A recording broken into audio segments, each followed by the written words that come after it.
Bonsoir et bienvenue, c'est la Cour des Gones, on est ensemble pendant une demi-heure, on va revenir très largement sur la rencontre d'hier soir entre Évian et l'Olympique Lyonnais, avec une équipe de choc qui a maintenant l'habitude de venir nous rejoindre une fois par semaine au minimum. Je vais me déplacer, enfin juste la tête, pour regarder Razik.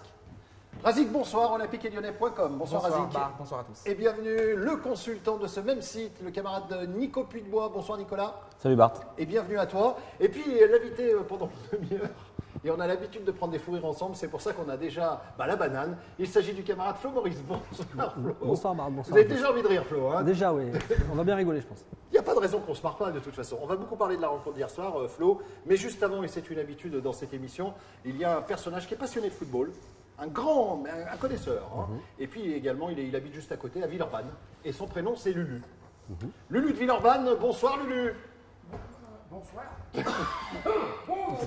Vous êtes un peu grippé, Lulu. Oh ouais, c'est joué en Savoie. Oh là là. Vous connaissez Flo Maurice, Lulu? Je suis enchanté, monsieur Salut, Maurice. Lulu, ça va? C'est le jeu, là. Ah oui, c'est ça. Monsieur Bert. Bonjour Lulu. Razik Brick. Enchanté. C'est plus de beau. C'est Monsieur Puydebois, évidemment. Voilà. Effectivement. Alors, Lulu de Villeurbanne, le portrait tout de suite avec ce personnage qui parle d'un autre personnage, celui de Flo Maurice. C'est tout de suite et c'est le portrait. Bienvenue. Florian Maurice, Bonté. Mais c'est qui, c'est quoi? C'est un jaune de l'OL, Bonté. Un capricorne d'1m76. Né l'année où les Stéphanois engrangent leur 7e titre. Bonté, les Stéphanois, 76, Glasgow, les poteaux carrés. Bon, mais ça partait mal, Bonté.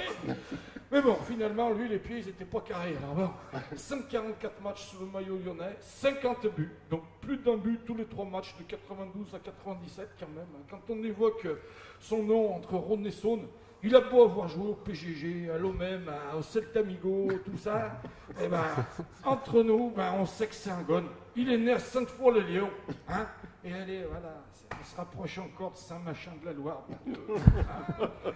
C'est sur la route, hein, bien sûr. Bon, enfin bon, quand le Real de Madrid, ils ont voulu l'acheter, c'était John Toshak qui entraînait Bonté.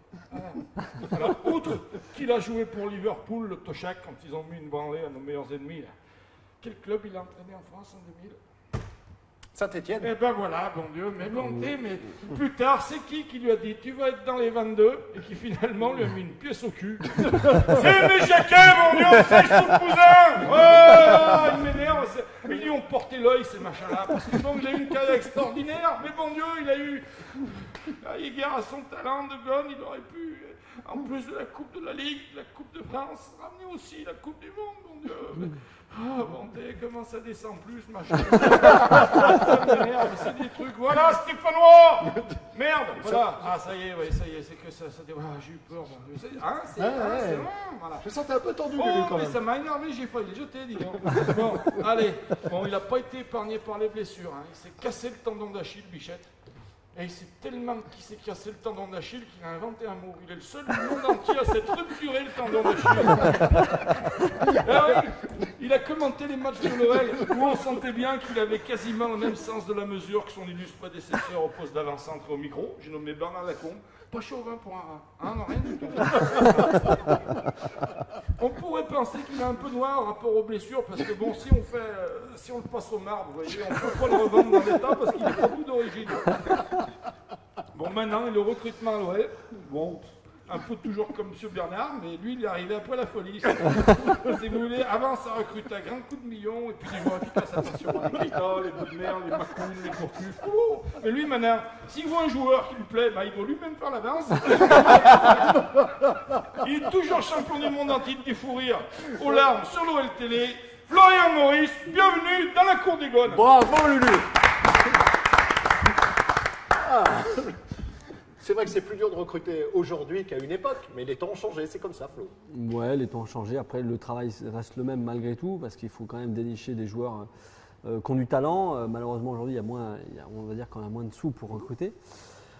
Mais bon, je pense que le travail reste le même, savoir partir, voyager, observer, faire des rapports, et puis voilà. Voilà, on peut dire par exemple que ce week-end, tu étais quelque part sur la planète pour aller voir des joueurs. Exactement. Allez, on va parler tout de suite de la rencontre qui opposait hier soir Évian à l'Olympique Lyonnais. Une victoire à l'arraché. On va en parler dans le détail avec non seulement nos consultants pour olympiqueetlyonnais.com et Flo Maurice qui connaît juste un tout petit peu le ballon.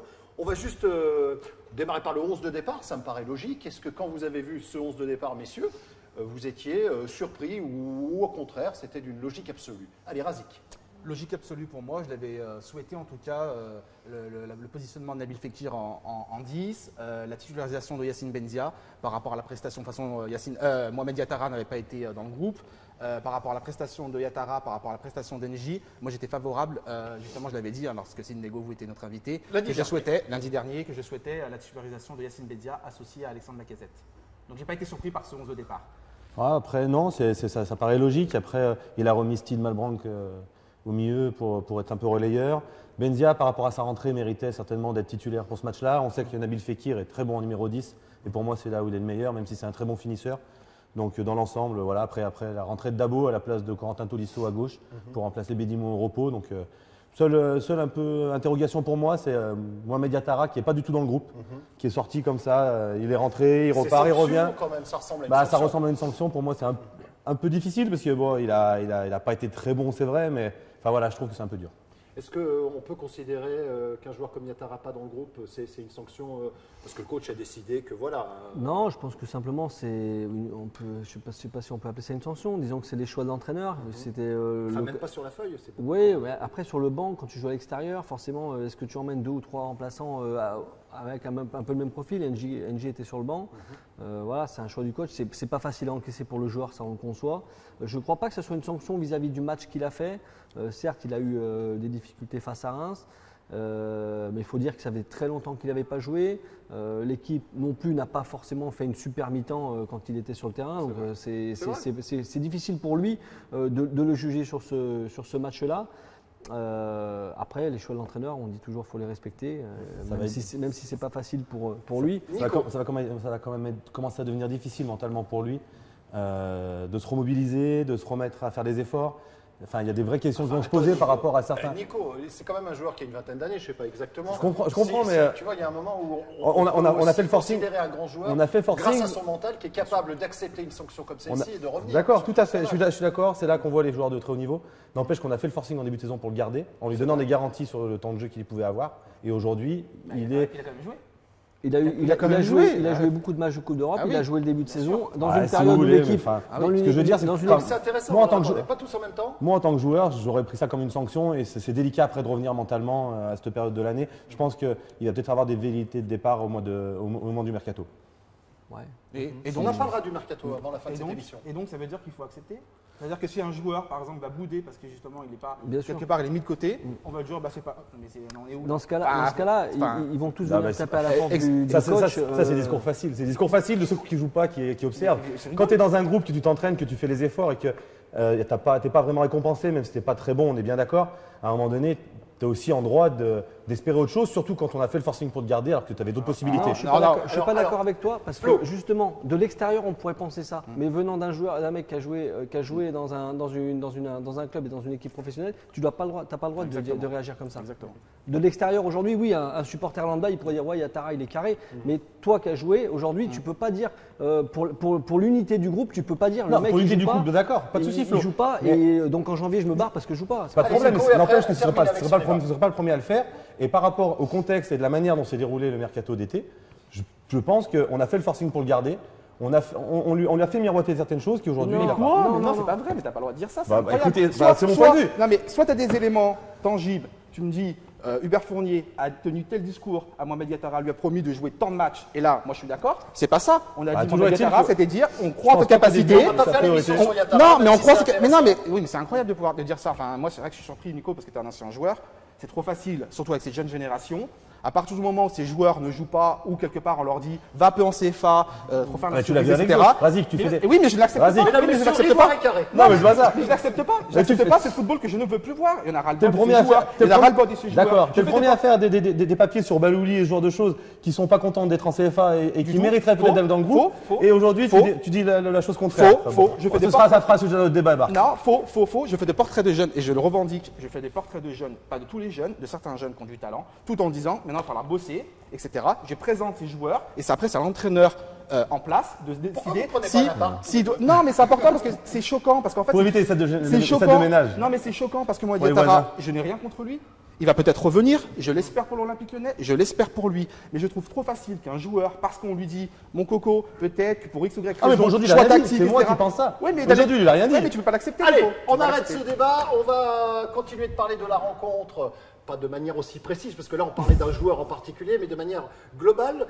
À la mi-temps de la rencontre, lorsque j'ai commencé à envoyer quelques interrogations à mon camarade Razik, qui se trouve à ma Il fait ça droite. tout le temps. Après les matchs, je reçois un SMS signé Bart. Voilà, alors je me posais la question, à la mi-temps il y a un 0 pour Evian. On ne peut pas dire qu'on a écrasé la rencontre avec des occasions en première mi-temps, mais bon, on a maîtrisé le match de manière assez facile, entre guillemets. Est-ce que 1-0 à la mi-temps pour vous c'est injuste? Ou est-ce qu'au final, voilà, ils ont eu une opportunité, ils l'ont mis dedans, c'est aussi ça le foot? Flo. Bah oui, comme tu dis, c'est aussi ça le foot. Il y a un coup franc qui est magnifiquement tiré. Après, je trouve que la volonté de jouer beaucoup plus haut dans ce match a été nettement supérieure à ce qu'on avait pu montrer, notamment à l'extérieur ces derniers temps. Bon, c'est un petit coup du sort de prendre ce but. On peut en prendre un deuxième, après quand Clark Nsikulu va déborder. Mais Et ça, là, tu es à la 45e, voilà, donc ça fait exactement. 2-0 à la mi-temps. Exactement. C'est pas pareil. Donc c'est différent. Après, dans cette première mi-temps n'est pas si mauvaise que ça, Non. sinon, si ce n'est On qu'on n'a n'a pas pas d'occasion, été quoi. offensivement très très dangereux. C'était un peu Voilà. stérile, Exactement. l'animation offensive en première mi-temps. Bah, c'est ce qu'on disait avec Sidney l'autre fois, c'est qu'on a la maîtrise du ballon, on fait des jolies phases de jeu, mais on n'est pas efficace et on n'est pas dangereux devant. Donc voilà, après, Mais les avoir la in- maîtrise, ça ne fait pas marquer des buts. Les quoi. intentions au sont niveau bonnes. du bloc ont été beaucoup plus prononcées sur ce match-là et c'est ce qui a fait que finalement on va le gagner ce match. Parce que les efforts fournis Ouais. et les efforts qu'ont dû fournir Evian pour pouvoir nous contrecarrer durant les 45 premières, voire les 70, ils ont demandé beaucoup d'efforts et derrière tu es récompensé de tout ça. Allez, le mot de la fin concernant cette interrogation. Non, j'ai eu le Razik. même ressenti que Flo, c'est-à-dire qu'on se disait 1-0, voilà, le match n'est pas terminé, on ne se dit pas c'est terminé, l'OL va prendre un 0. Voilà, on se dit il va se passer quelque chose dans ce match et effectivement dans les intentions, c'était bien meilleur que les dernières sorties lyonnaises. Alors, on va évidemment, parce qu'on est obligé d'en parler, hein, on gagne ce match sur un coup de dé à la 93e, via un pénalty assez généreux pour le coach d'Evian Dupraz. D'ailleurs, c'est intéressant d'ouvrir ce débat en parlant du comportement de l'entraîneur d'Evian. Est-ce qu'il n'a pas payé son hystérie sur le long de la ligne de touche à la 93e? Est-ce que l'arbitre, finalement, n'en a pas eu un peu marre et résultat des courses, il siffle? Alors, pour moi, il y a deux choses. La première, alors, est-ce qu'il y a main? C'est possible que le ballon touche le bras. C'est une situation en fin de match qui est très difficile à prendre pour l'arbitre. Il y a une pression du coach et adverse qu'il a subie durant tout le match. Peut-être que ça lui casse les pieds. Après, pour moi, il y a les gestes des trois joueurs lyonnais qui sont à proximité du Qui joueur spontanément- Evian, qui spontanément lèvent la main en désignant, en disant Oui, qu'il y a ça penalty. existe tous les Donc, samedis soirs, oui, ça, mais là, tous les dimanches. j'ai trouvé ça très flagrant et très spontané. Et l'arbitre, à mon avis, il a dû se dire, ouais, il y a peut-être main. Et vu la réaction de ce qui s'est passé autour, peut-être que là, je suis Je suis obligé quasiment convaincu qu'il y a main. Alors, on va en profiter. Hein. Vous le savez, nous n'avons pas les droits pour diffuser les images. Il y a beaucoup de gens qui se posent des questions pourquoi il n'y a pas d'image dans cette émission, etc. Parce qu'on n'a pas le pognon. Tout simplement. Donc, si vous voulez revoir ce pénalty en question, vous allez pouvoir eh bien, confirmer vraisemblablement ce que dit Flo Maurice, parce qu'ils sont au moins 3 joueurs lyonnais dans le même millième de seconde à lever le bras. Et c'est ce qu'explique Flo, notre invité de la Cour des Gones, en nous disant, justement, l'arbitre, ça peut compter lors de sa décision. Je vais m'adresser à un autre ancien joueur. Est-ce que ça compte, ça? Oui, bien sûr, ça influence. Ils ont joué à l'expérience, de toute façon. C'est Mais on dirait que c'est pas les arbitres sont préparé, pour le influençables. coup. Les arbitres peuvent être influençables. Ils viennent de vivre un match difficile, eux aussi. 93e, le match il est long. Oui, mais ça peut pas Ils être sont préparé, ça. Non, mais Tu vois, non, mais c'est instinctif. Il a raison, D'accord. Flo. C'est spontané, c'est instinctif. Voilà. Pour moi, la main était plus flagrante à Saint-Etienne que contre Evian. Maintenant, ça avantage l'OL et tant mieux parce que, comme on dit, ça s'équilibre sur une saison. Après, oui, je pense qu'ils l'ont bien joué. Je pense que l'arbitre aussi en avait un peu ras-le-bol des Evianais et de Dupraz en particulier. Donc voilà, ça a réussi à l'OL et tant mieux. Donc pour vous, c'est généreux le penalty. Après coup, Disons évidemment. que, Après coup. Il y en a beaucoup qui l'auraient pas sifflé. Et voilà, après. Mais je regardais hier soir sur l'équipe 21, je ne sais plus quel journaliste disait que pour lui, c'était un peu sévère, mais pas scandaleux, contrairement. Ouais, parce qu'il y a main. elle touche le bras. Voilà, ça touche le bras. C'est voilà, après, j'ai trouvé l'analyse d'un consultant, on peut dire Canal. Oui, bien sûr. Interdit de dire Canal. Non, mais ça n'est pas qu'on ne peut pas dire Canal. Il n'est pas au courant. On ne peut pas dire Canal. C'est pas possible. Et qui disait, le joueur, il n'est pas mis sous pression. Il donne la possibilité à l'arbitre de siffler main. Et j'ai trouvé cette analyse plutôt intéressante. Et derrière, avec la réaction, je le répète, des 3 joueurs lyonnais spontanés, ça aide. Alors, allez, on va continuer tranquillement cette émission. C'est la 3e de la Cour des Gones. Merci d'être là. Vous pouvez réagir, je vous le rappelle, grâce au compte Twitter, grâce à la page Facebook de la Cour des Gones, grâce à tous les réseaux sociaux. Nous, on regarde tout, on épluche tout et puis après on débriefe avec mes camarades de jeu. Est-ce que Lyon a gagné au mental ou est-ce que Lyon a gagné parce qu'il y a eu ce brin de réussite? Nico. Il y a un peu des deux. Je pense qu'ils ont une grosse volonté. Ils ont poussé le destin, ils ont forcé le destin, même en étant menés, parce qu'ils égalisent. Et de suite après, on reprend le but, ça peut enterrer une équipe, ça peut prendre un coup sur la tête, mais ils ont continué à jouer, à avoir des occasions. Il y a Alexandre Lacazette qui est impliqué sur les 3 buts, qui a fait un gros match, qui a été très efficace en fait, Bien surtout. sûr. Voilà, c'est un buteur, il l'a encore montré hier. Non, moi je trouve qu'il y avait cette volonté d'aller gagner ce match au mental, au caractère. Et ils ont montré beaucoup d'orgueil depuis la défaite de Saint-Etienne et j'aime beaucoup ça. Razik. Surtout à l'extérieur. Voilà, je l'avais dit, c'était une réaction, on attendait une réaction lyonnaise à l'extérieur. On rappelle que les stats à l'extérieur ne sont pas bonnes. Voilà, c'est la 2e victoire de la saison après celle de Nice, donc c'était important de gagner à l'extérieur et effectivement mentalement, c'est ce que retenaient les joueurs d'ailleurs à l'issue de cette rencontre, et mentalement on l'a fait, on n'a pas lâché quelque part et ça c'est hyper important. Flo. Oui, comme le disait très bien nos 2 consultants. Je suis l'invité, c'est pour ça. Non, ils ont fait preuve de caractère, ils ne sont pas lâchés. C'est vrai de prendre ce but dans la minute qui suit d'avoir égalisé, je trouve que voilà, déjà, non, c'est pas bon de prendre un but de suite, il faut se remettre de suite en avant, parce qu'il y avait une possibilité de faire la différence peut-être plus rapidement. Et voilà, ils ont fait preuve de caractère et de talent, bien entendu. Et puis Alex est sur un nuage actuellement, même si c'est un penalty, il faut le marquer, c'est pas toujours facile. Surtout qu'il avait loupé un penalty dimanche dernier, donc voilà, c'est aussi faire preuve de caractère. Son premier but est splendide, après un bon contrôle à la surface, une frappe à bout portant. Voilà, non, je trouve que sur l'ensemble du match, c'est à la 93e de la mettre au fond, comme tu le dis. C'est un penalty parce que là, je rejoins Nico, il en a loupé un il y a une semaine. Si, là, tu peux as 3 points au bout du pied à la 93e, il ne faut pas te louper. Hein. Exact. Donc bravo Alex. Alors c'est un peu facile, mais je vais la faire quand même. Est-ce que c'est plus qu'une victoire au regard du scénario? Est-ce que ça va compter ça, ou est-ce que c'est du cinéma de Bien évidemment qu'elle va compter parce qu'on n'en a pas eu beaucoup des victoires à l'extérieur depuis le début de la saison, donc forcément elle restera à l'esprit de certains. Maintenant, ça reste que 3 points pris à Évian chez un club qui est en difficulté actuellement, même s'ils étaient sur une bonne passe. Voilà, il va falloir enchaîner, il reste encore 6 mois de compétition, donc on ne va pas s'arrêter là. Non, moi c'est surtout au niveau mental et au niveau de la solidarité de l'effectif, le caractère qu'ils ont pu montrer sur les 2 derniers matchs. C'est ça qui me plaît beaucoup, en fait, cette réaction après la débâcle à Saint-Etienne. Ils ont eu ce caractère-là, cet orgueil de vouloir montrer qu'ils valaient mieux que ce qui s'est passé durant le derby.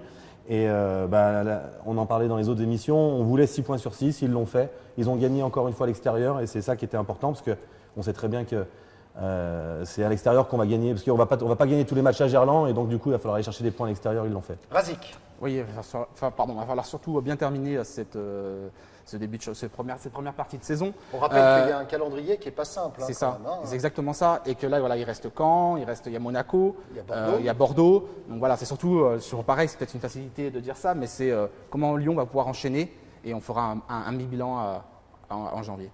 Allez, on va, pour terminer cette émission, ou presque, avant de retrouver Lulu de Villeurbanne dans 10 petites minutes, parler un petit peu de la suite des événements. On l'a dit, c'est quand ce week-end? On recevra Bordeaux lors de la dernière journée avant la trêve, si je ne dis pas de bêtises, c'est ça? C'est quand? Alors, quand il dit des grosses bêtises. C'est quand vendredi soir? C'est quand vendredi soir? Il y a Monaco en Coupe de la Ligue mercredi, ou mardi ou mercredi, et on va à Bordeaux. On ne recevra pas, mais on ira à Bordeaux pour le dernier match avant la trêve. Exactement. Voilà. Là, t'es bon, voilà, parfait. Allez bien vous faire cuire. Alors, on va donc parler du mercato d'hiver, Flo, on est un peu obligé de l'évoquer. On sait que tu es à la cellule recrutement. On a bien noté que le président Aulas a dit dans les journaux il n'y a pas très longtemps, Hier soir, que l'idée numéro 1, c'était de garder tout le monde, quoi qu'il arrive. On a le sentiment, je parle pour moi en tant que supporter, qu'on a peut-être besoin d'une petite bricole derrière, par exemple. Est-ce que tu peux nous dire ici sur ce plateau qu'il y aura du mouvement cet hiver, ou est-ce que tu es incapable de nous répondre? Le président a bien résumé la situation. Fermé à double tour, il a dit. Fermé à double tour. Non, surtout, je pense que, étant donné la dynamique qu'on a actuellement, il serait vraiment dommageable pour l'équipe et pour les résultats en fin de saison de perdre des joueurs importants. Parce qu'aujourd'hui, si on se fait attaquer sur nos joueurs, ça sera des joueurs comme Alex, peut-être Nabil Fekir, voilà, ce genre de joueurs-là qui aujourd'hui s'imposent et font vraiment des différences. Donc se passer de ces joueurs-là durant les 6 mois qui vont venir serait vraiment dommageable. Je pensais à la CAN, on va perdre un certain nombre de joueurs. Oui, mais c'est l'occasion aussi de faire jouer des joueurs qui avaient peu de temps de jeu, notamment Yacine Benzia qui a joué titulaire hier. Mais voilà, ça sera à lui à ce moment-là de pouvoir prendre sa chance et d'entrer toutes ses qualités. Partir aussi. Ouais, donc on n'a pas 1000 solutions de rechangement. Non, mais je pense que c'est pas opportun de bouger l'effectif aujourd'hui. D'accord, c'est pas du tout dans les Après, il peut y avoir peut-être des prêts de jeunes. On sait que Rachid Ghezal a fait peut-être une demande de prêt, etc. C'est dommage parce que justement, moi je trouve qu'il est sur 2 très bonnes rentrées. Tu fais bien parler Razik, j'ai oublié d'en glisser tout à l'heure 2 mots. Contre Saint-Etienne, il fait une bonne rentrée, c'est lui qui met la passe dans le trou, qui obtient le penalty. Hier, je trouve qu'il a été intéressant aussi. Tous il sont revient très bien peut-être en rentrés forme. hier. Tous sont plutôt bien rentrés, même Corentin Tolisso sur le couloir gauche est bien rentré. Exactement, Rachid a fait une très bonne rentrée également. Je ne sais pas ce qui se passera en janvier. Certes, ils vont demander du temps de jeu.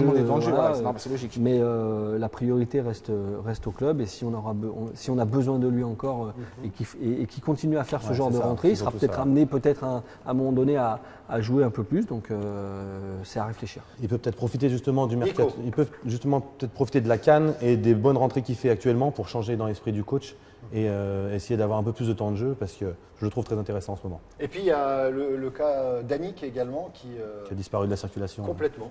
Oui. C'est vrai que c'est une situation bloquée, on ne va pas faire trahir de grands secrets. Je crois qu'il ne rentre plus dans les plans d'Hubert Fournier et du club. Le club souhaiterait qu'il parte, je pense même au mercato. Par contre, il a un gros salaire, donc c'est compliqué. C'est soit lui il accepte de rester en CFA et finalement de rester en CFA parce qu'il sait très bien qu'il a plus sa place dans le groupe pro actuellement. Ou alors il va rester jusqu'à la fin de saison, mais c'est compliqué aussi pour l'OL parce que l'OL il perd bien évidemment. On sent bien que Gaël. Disons que le souci avec Gaël, entre guillemets, c'est que le schéma tactique mis en place depuis. Exactement, on l'avait pris au départ parce qu'on cherchait des joueurs de couloir, notamment à gauche. Et l'évolution du système fait qu'aujourd'hui, c'est plus difficile pour lui. Même si Hubert a essayé de le faire jouer à des postes différents. Voilà. Et puis aujourd'hui, il y a beaucoup de concurrence à ces postes-là, donc c'est pas simple pour Gaël, mais il s'accroche vraiment. C'est un bon mec. Il est dans l'esprit en tous les cas. Là-dessus, c'est clair qu'il n'y a rien à reprocher parce qu'il va toujours jouer en CFA. Il est bon, il ne traîne pas la patte. Voilà. Parce qu'il y a certains joueurs, lorsqu'ils vont en CFA, on sait très bien, ils ne sont pas à 100%, ils ne se donnent pas à fond, etc. Lui, il est à 100%. Et donc voilà. Mais il a un gros salaire, c'est compliqué pour le club, donc voilà. Très bien. Eh ben, on a pris pour habitude, messieurs, d'accueillir Lulu de Villeurbanne en fin d'émission pour qu'il nous fasse la synthèse un petit peu de tout ce qu'il a entendu, parce qu'il aime le foot, hein, Lulu. Ah ben le voilà, il est. Vous attendez là, vous êtes arrivé ici. Ouais, ça c'est attention. C'est un peu comme Florian Maurice, mon Dieu. Appel contre appel. Vous parlez fort un peu, Lulu. Parce que je m'entends pas, oui. Non, on vous entend bien par contre. Ça c'est pour ça. Bon alors, moi j'ai vu. Alors, ça vous a plu cette émission? Moi j'ai bien aimé, surtout les vieux du Muppet Show. C'était pas mal. Bon, alors bon, ça a commencé. Bon, Benzia titulaire, d'abord Yattara, pas dans le groupe, c'est pas une sanction, c'est le choix de l'entraîneur, mais bien sûr. Sinon, quand tu jouais, les choix de l'entraîneur, ça mettait un peu quand même. Il faut les accepter, mais c'est chiant, non? Voilà, c'est vrai. Oui, c'est le choix de l'entraîneur, parce que tu vois, qu'ils choisissent la moutarde au lieu de la mayonnaise, l'entraîneur, on s'en fout, mais quand c'est toi. Bon, si tu penses que t'es bon. Merci Lulu. Non, mais si tu penses que t'es bon et qu'on dit non, toi t'es bien, mais tu vas pas. Tu fais plus les 3 prochaines. Ta gueule, dégage. Allez, au revoir, voilà, tu vas dire, oh, mais non, mais c'est normal, je vais faire ma gueule, bien sûr. Bon, allez, on a fait Yattara 6 minutes, ils sont 11, on a failli finir à minuit quand même. Bon. Bon, penalty généreux, bon, bien sûr, forcément. De Praz hystérique quand il joue contre Lyon. Et ben, parce qu'il pense que c'est un derby. Voyez. Mais on sait, il faut nous la paix, bon Dieu, c'est pas un derby. Hein. C'est deux villes, un derby. Là, il y a Évian, Tenon, Gaillard, Lyon. C'est un tournoi de six. C'est pas une équipe, c'est le bottin. Alors, vous savez que je fais de la télévision depuis un certain nombre d'années. Oui, Rarement j'ai vu un mec travailler avec un chewing-gum. Oui, C'est un chewing-gum. j'ai un chewing-gum. D'accord, très bien. C'est pour pas sentir de la bouche à la télé. Voilà. Vous avez remarqué. Ben, Allez-y. On continue, Je vous en prie. hein, bien sûr. Alors, donc, trois joueurs lyonnais qui lèvent les mains. En fait, c'est une combine de travail à l'entraînement. Ouais. Hop, le mec qui lève la main, c'est attention. Ça marche. Pourquoi ça marche? Et c'est là qu'on voit quand même que le Flo, quand même, c'est un vrai lyonnais. Ah, parce qu'il est allé chercher un commentaire d'un consultant canal ATP qui a dit que le joueur n'était pas sous pression et qu'il a donné la possibilité à l'arbitre de siffler. Il n'y a pas dû. Hein, et voilà, c'est comme ça, mon Dieu. Bon, alors vous m'avez après dit séquence ce week-end.